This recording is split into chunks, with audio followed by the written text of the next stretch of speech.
Hi, and welcome to If These Heels Could Talk. I'm JoyGenea with Solutions by JoyGenea. And I'm Michelle with Bad Cat Digital. Thanks for joining us today. And today we have a guest. We have a super special guest. Super special guest. So I'll let the cat out of the bag. It may be my mom. Or it is. Or, okay, it is. Yes. Is there some sort of deep-seated story here that I don't know about? No. Okay. Not at all. It's my mom. We are going to interview and have a conversation with my amazing mom. So without further ado, I will actually introduce JoDee Schumer. JoDee Schumer is a recently retired designer and seamstress, always a lifetime entrepreneur, who is starting her newest and latest venture, which encompasses her life's journey. So she is now becoming an full-time artist and spirit guide. Oh, that's exciting. It is kind of really cool. That is exciting. And it took all the way till retirement. Yeah. Well, welcome, JoDee. Thank you so much for joining us. We'll start with the same question we use to start with all of our guest interviews to kind of, warm everybody up and ask you the all-important, all-encompassing question of what is your favorite brand or type of shoe? Well, my favorite brand is Clark's. They're good shoes. It's sensible. Because they fit my long, narrow foot quite well. Yeah. But my daughter did introduce me to Bourne's, and I do have a pair of boots, and that's nice. Yeah, those are good ones. Those are good ones. But those are two sensible shoes that also have some style to them, because you could have chosen some of the ones that are sensible, but unstylish, podiatric, if that's the word. I am a designer, so having everything match is still part of my DNA. Absolutely. Well, thank you for that. That's very exciting. So good luck with your Bjorns. Yes. And you get to maybe find a few more of those. Now that you're headed off into this new venture, right? This full-time artistry, exploring all of that. I know you recently had your very own show, which was exciting and kind of launched things into an additional direction. What is one of the things you're kind of learning as you're going into full-time artistry? Like what's kind of showing up in that space as you're doing that? Well, a lot of different things are showing up. But one thing I've noticed, being an entrepreneur, no matter what you're doing, you have to be very self-directed. Oh, yeah. Because there is no one ha-haing you and telling you did a great job. There's none of that lives in your world. And so shifting gears from something I knew really well and did really well and had confidence in to something I'm learning as I'm going and making stuff up every day. And the confidence level is much lower. And so you have to really work at that and just staying on task. There isn't a routine to follow anymore. I'm not in even the same space with all my machines around me. I'm still working in fabric, but I'm sculpting and doing different things. So I have some comfort level with some of my medium and a lot of discomfort with a lot of it. And so staying on track and actually doing things, I have to keep reinventing. Okay, that isn't working real well. Let's try doing this charter schedule and see if that works better. So I am finding that's what's happening, but I'm still enjoying the process. So I should ask, what right now, what are your main mediums that you're working in as an artist? Well, the show allowed me to really explore different mediums because I did sculpture, which I haven't done ever. And I did that in using chicken wire and covering it with fabric. I sculpted in clay and attached it to driftwood. I did a variety of new forms. I welded and worked in metal. So right now I'm doing mass and I'm working in paper mache and plaster and paper clay and a whole variety of things. And I'm dyeing a lot of fabrics for wall pieces. So I'm still using a lot of my skills and abilities because your color sense doesn't change, and your ability to know what goes with what, all that is still the same, whether you're doing clothing or a wall piece or a mask. Mhm. So I'm kind of allowing the spirit to be the director instead of me. And That's that's a little interesting. different. That's interesting. Sometimes we read some artists talk about how the medium kind of tells them, or kind of almost shows them the form it wants to be, or I think Michelangelo talked about finding the sculpture in the stone and not creating the sculpture from the stone. Finding the form it wants to be in, like, so that you're not fighting it the whole time, you're kind of flowing with it. Is that kind of what where you're headed? When you dye a piece of fabric and you've tied it up and made it, you have an idea where you want it to go. But then you open it up and it's not that. Yeah. Then you have to just hang it up somewhere and look at it for a while and go, okay, what is it then? What's it telling me? That's a really interesting exercise in impermanence, being flexible, being patient, taking risks and allowing kind of circumstances to shift your plans. That's definitely something entrepreneurs deal with all of the time. So what do like your customers, or do you kind of do things custom to spec, or what are people needing from you right now? Well, that's one of the shifts in this.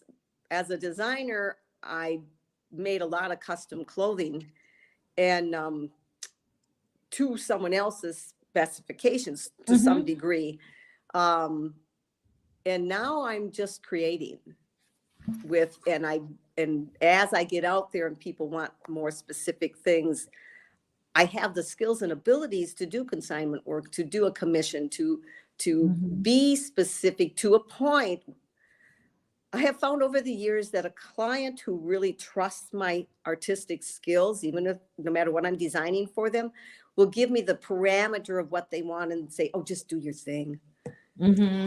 Yeah. And, but I'm not at that confident level with my art as I was with that. So we're working on getting that confidence level by just experimenting with all sorts of new mediums that aren't really new, but combining them with fabric and with other things that I do is new. How do you, so we added the spirit, I know spirit guide is part of it. What does that, I know that means sometimes the interpretation within the art. Does the spirit guide part mean more? Can you expand a little bit on that? Because maybe that's a different type of client. I don't know. I should ask that. Is that a different type of client? I'm finding, because my art is from spirit, the people who are buying it tend to be the meditator or the Tai Chi guy, or this is going to go in my room, and someone got a mask and took it to the hospital where she works, and it brought spirit there. And, so I get that. I'm beginning to understand that this spirit thing, being a spirit guide, I took training to actually be able to be a guide, listen to other people, and be present in their lives on how are they traversing this world as in a spiritual being, and what is it they want to do. And the art works for me as a form of expression. So they kind of work. I'm beginning to find they work together with clients. Nice. That I live a spiritual life of prayer with all my family and all my friends. All that enthusiasm, all that stuff is just part of the everyday, and I want to share it. Nice. And you're at that place.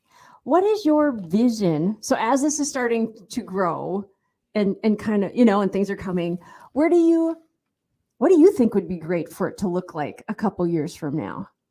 Like what gets you excited? Because as entrepreneurs, I'm sorry, but there are days you get up and you just don't want to do anything. You don't, but there are other days you get up and you're flowing with ideas. Take on the world. Yeah, and you're like, oh man, it's gonna look like this, and then I'm gonna do that, and then I'm gonna do this. And first, I'm gonna have a snack. And then I'll be good to go. So on those days. Okay, so this place in my life of exploration, I'm noticing there's a change, that I've got to reach this goal and I'm going to go over there and it's going to look like this. Letting spirit guide means that isn't the plan. The plan now becomes, what kind of a human being, what kind of person do I want to be after I finish that show? Or what kind of things did I want to learn and be? So I get to be in a different space with this than I ever have before, which is new, but I'm really enjoying it. It doesn't have to have a set goal. I don't have to achieve this thing to be noticed or to feel like I've achieved something. Value. I've already achieved a bunch of stuff over there. I don't need to prove anything except probably to myself over and over. But human. So yeah, I get to just try and go, well, who do I want to be after I finish this piece, and let the next one arrive. So it is different than what it's been in the past, I have to say. You know, it's so interesting because I think that there's a great sense of frustration sometimes for entrepreneurs and business owners that you never spike the football, you never cross the finish line, you never make the field goal. Like, you have achievements along the way, but you're never done. Yeah. And so what you're describing is kind of not a shift in that circumstance, but a shift in how you're approaching that, to say that I am iterative and that all of these experiences are changing me and I'm letting them. So how do I want to change, and what direction do I want to go into? And so it's so that you've made the goal not about finishing, but about continuing, about reiterating and reinventing, and not, being done with something. That's really inspiring. I agree. Thank you, Michelle. That was so well put. That is it. That's so well put. I wish I'd written it down. Yeah. It's this crazy thing. It's recording this, so you can go back. You get to hear yourself soon. It is that. Yeah. It is so easy as an entrepreneur to get sidetracked with thinking there is this moment where you cross some finish line somewhere. And you're done. Right. And now you get to rest. And there's a cheering crowd and everybody's like, oh my God. And all of a sudden you'll have value to humanity and everything will be great. Yes. When you finally get that client, or you finally nail that thing, or you finally have a team in place, or you finally have this done. That's going to be the moment. That's the moment. And then the world moves the goalpost and you're like, well, crap.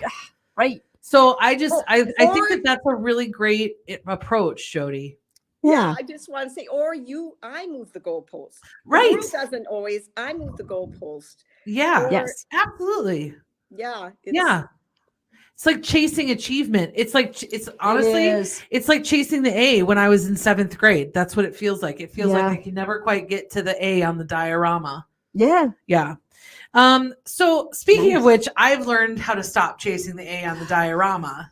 JoDee, what is it that you have learned that you kind of wish, if I had learned that a little sooner, maybe I could have saved myself this?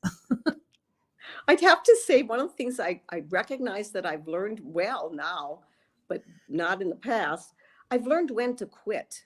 When to stop. Yeah.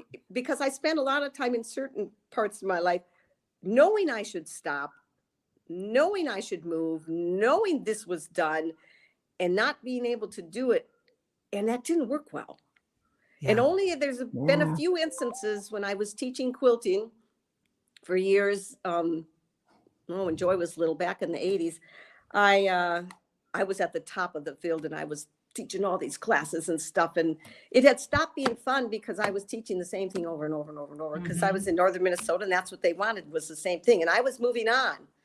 And I thought, and I have a fire for this, and that's what makes it good. And everybody loved me. And I thought, if I don't quit now, the fire is gone. I'm so tired of this class. I just can't teach another one. And if I don't quit now, they're going to know that. Yeah. And I need to quit right now when they think I'm fabulous. And that was an instance where I actually did it. Yeah. Nice. That's a really important lesson, because otherwise you hang on too long and then you can't capture that magic again with anything else, Like if No. you stop teaching that class and maybe start a new one, people will trust you enough because you've quit at the top of your game to try you again with something else. But if you let it peter out, they don't think of you as anything else, you know? Yep. Yeah. And plus we've all had classes from teachers who are not there. Yes. you- Yes. Yeah. we As soon have. as you said We it, I was have. like, oh yeah. Well, and I think because I'm a quilter too, and I think about the lesson in quilting of when to quit. Because there's moments in time when I'm making something and I'm like, this is a disaster. This is not going to turn out. I chose all of these things incorrectly. I've ripped this seam out 17 times and it's just not going back together again. And I've killed the fabric. now it just needs to be done. Or like you lose the passion for a project and it sits on a shelf for 3 years, and then you're trying to force yourself to go back to it. Why? Why? This is a joy time for me. This is a time of happiness. That makes me feel sad.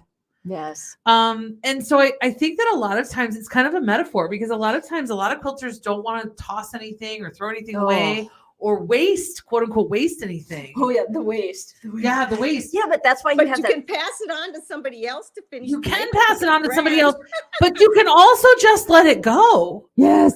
Like you Yep. can, or you don't have to. You can also literally just throw it away and the world does not stop turning. It does not. So I was at a retreat once and I was working with this fabric that I had bought for the purpose, and it was inexpensive and I thought it would work, but it was just not It was bad working. fabric. It was bad fabric. Oh, bad fabric. Like it was just not right. And I had bought like 7 yards of it, right? And I had spent all this time cutting out what I needed. And so I got so frustrated with it and I threw it all away because it wasn't cutting right. It wasn't sitting right. It wasn't laying right. It Yep. wasn't. it was bad all fabric. wrong. Bad fabric. All wrong. And then the next morning I got up. I threw it into the trash bag that was next to like my workstation. Sure. And the next morning I got up and it was sitting at the station of somebody else at the retreat. And she admonished me. She was like, I can't believe you would waste all of this. I can't believe you would do that. And you should not do that. You shouldn't do that because, I was young. And, I got shit on. You should on. Anyway, so here's the thing though, because I said, you know what? It's actually bad fabric and I could have passed it on to anybody else here, but I wanted to save everybody the hassle and the headache. Mm-hmm. And she looked at me like there's no such thing as bad fabric, blah, blah, blah, blah, blah, and proceeded to spend the rest of the day fighting with that fabric. And I was like, you know what? You do you, babe. You do you. I paid $300 to come here and relax, and I am not fighting with fabric. Yep. Yeah, but I kind of felt a little vindicated because she wasn't that nice to me. So And the fabric got her back. the fabric got her back, and guess where it was the next day? In the trash. In her trash. Ah. She waited until I was asleep to throw it away, though. That gets back to those lovely core those beliefs. Yes. Right? Yes. And you had to JoDee journey to that place. JoDee Journey. JoDee journeyed. Is that a hashtag? We could hashtag that. We had a new hashtag. Hashtag Oh, JoDee nice. Journey. JoDee journey. But it is definitely Sounds like a pop singer. it's not bad. JoDee like Journey. it.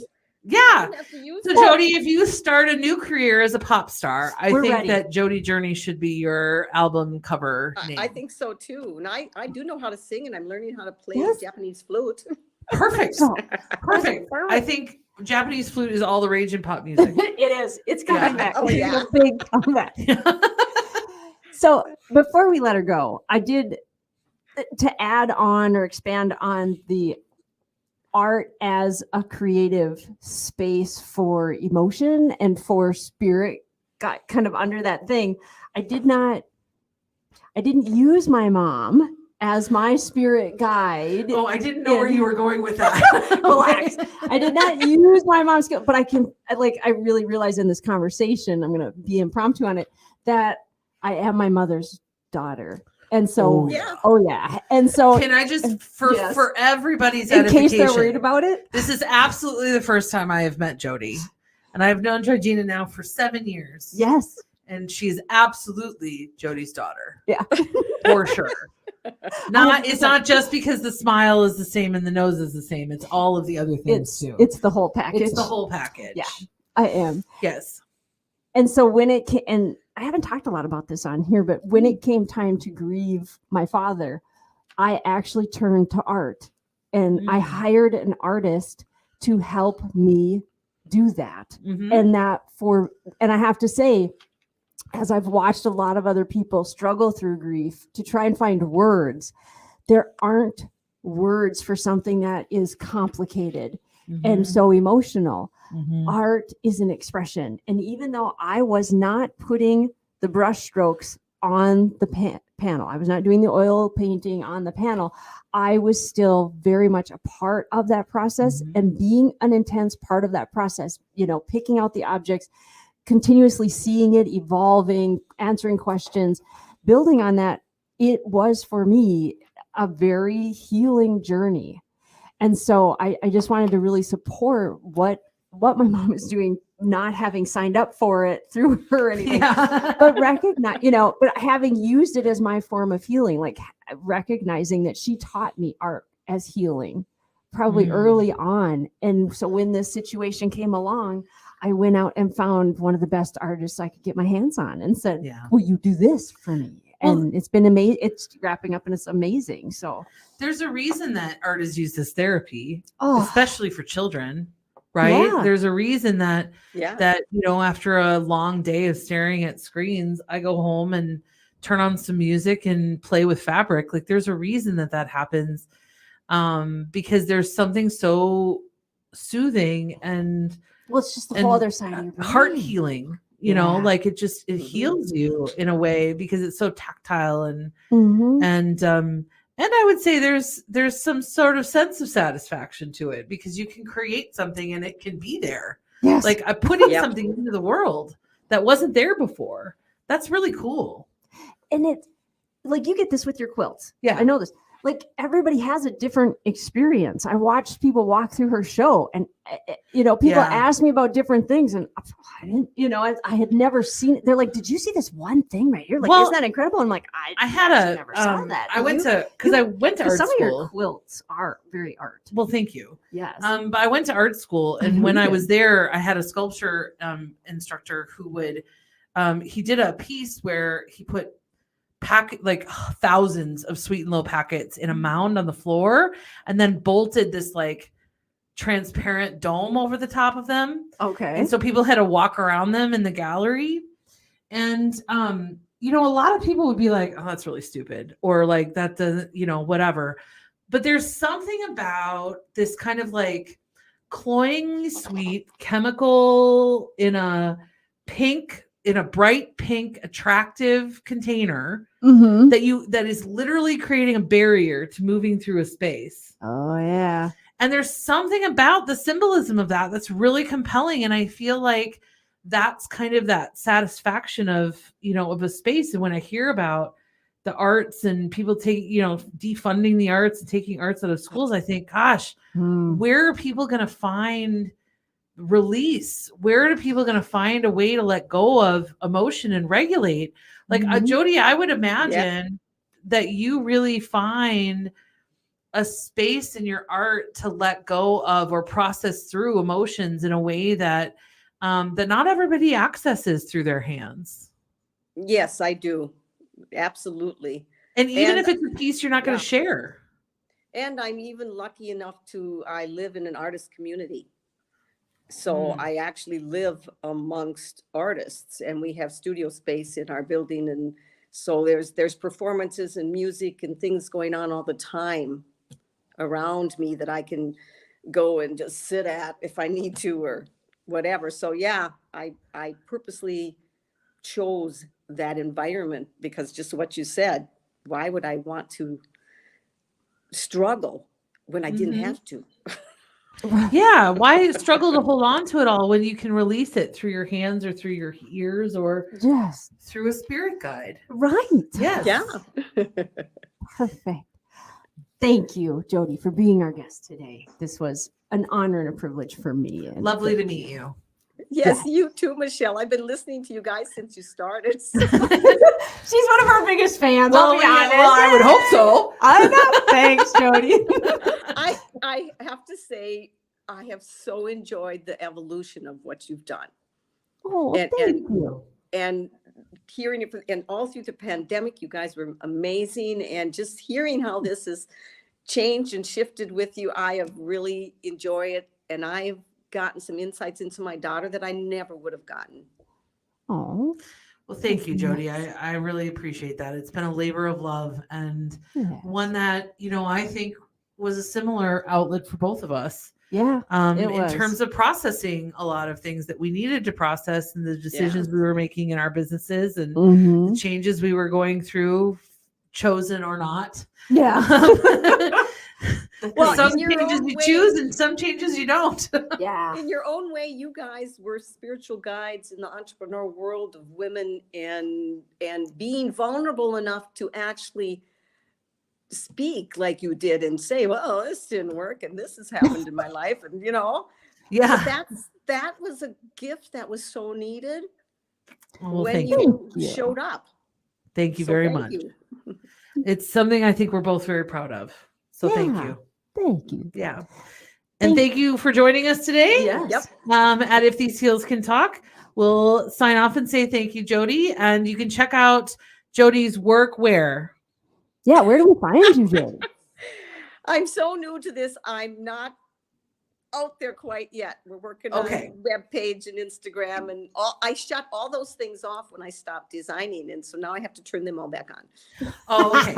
Well, look for JoDee in the future Yes. somewhere. And if you Yes. happen to be in the Minneapolis metro area, watch for her name in the galleries around town, Yeah. because the work is absolutely out. stunning and it's out there. So Awesome. enjoy. Thanks, Thank JoDee. you.